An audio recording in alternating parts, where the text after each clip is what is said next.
हमें आजादी चाहिए। हम इन जालिमों को अपनी जमीन से खदेड़ देंगे। तैयार हो जाओ भाइयों, इंकलाब जिंदाबाद। इतिहास में कुछ ऐसे नाम होते हैं जिनका जिक्र किताबों में नहीं, लेकिन जिनकी दहशत दुश्मनों के दिल में थी। क्या आपने कभी ऐसे योद्धा के बारे में सुना है जिसे पकड़ने के लिए अंग्रेजों ने पूरी फौज लगा दी, फिर भी वो सालों तक पकड़ में नहीं आया? एक आदिवासी, जंगल उसका किला था, तीर धनुष उसका हथियार था, और अंग्रेजी हुकूमत उसका सबसे बड़ा दुश्मन। उस योद्धा का नाम था टाटिया भील। लेकिन सवाल यह है, क्या टाटिया भील सिर्फ डाकू था या फिर आजादी का वो सिपाही जिससे इतिहास ने भुला दिया? टाटिया भील मध्य भारत के भील आदिवासी समुदाय से थे। वो कोई राजा नहीं थे, कोई बड़े किले वाले शासक नहीं थे, लेकिन जनता के दिलों में राजा जरूर थे। अंग्रेजों के आने से पहले भील आदिवासी अपने जंगल, जमीन और आत्मसम्मान के साथ आजाद जीवन जीते थे। अगर किसी से उसकी जमीन, जंगल और पहचान छीन ली जाए तो क्या वो चुप बैठेगा? जब अंग्रेजों ने जंगल पर कब्जा शुरू किया, आदिवासियों से उनके अधिकार छीन गए, जबरन टैक्स लगाए गए और जो विरोध करे उसे अपराधी कहा गया। यही से जन्म हुआ एक विद्रोही का, एक योद्धा का, टाटिया भील का।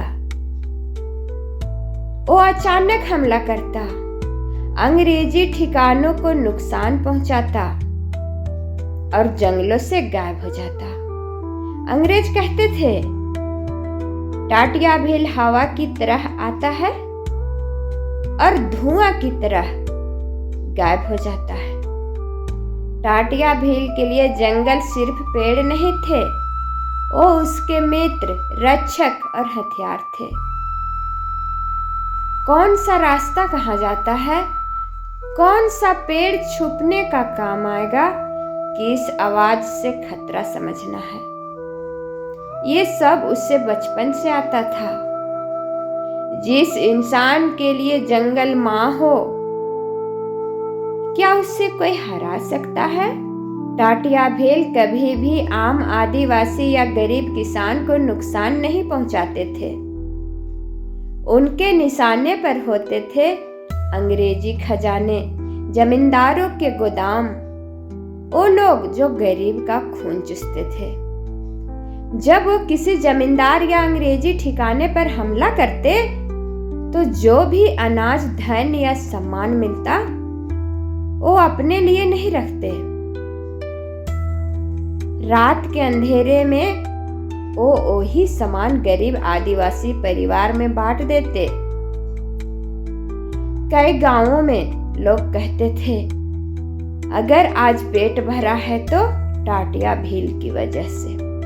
जो खुद जंगल में रहता हो, क्या वो सिर्फ अपने लिए लड़ सकता है? कुछ बुजुर्गों का मानना था, टाटिया भील गरीब के दुख को अपना दुख समझता था।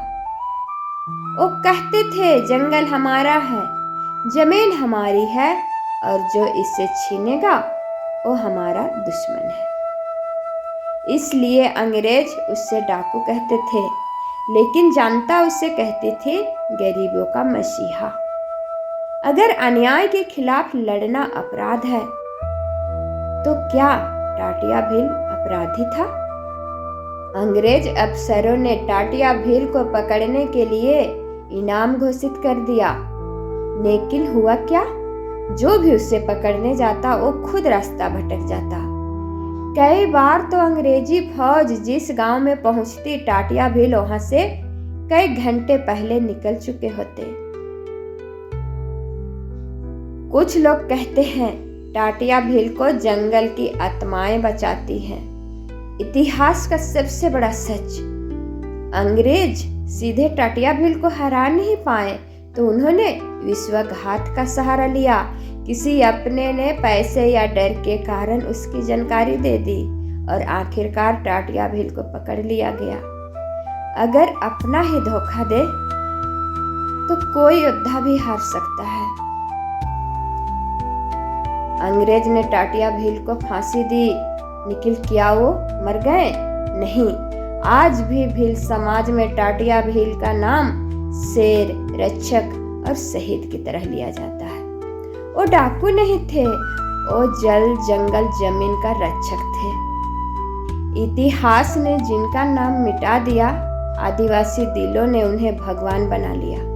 टाटिया भील हमें ये सिखाते हैं कि आज़ादी मांगने से नहीं, लड़ने से मिलती है। अगर टाटिया भील आज जिंदा होते तो क्या वो फिर से जंगल और जमीन के लिए लड़ते? अगर आपको लगता है कि टाटिया भील जैसे योद्धाओं को इतिहास में सही जगह मिलनी चाहिए तो इस वीडियो को शेयर जरूर करें। कमेंट में लिखें टाटिया भील अमर रहे।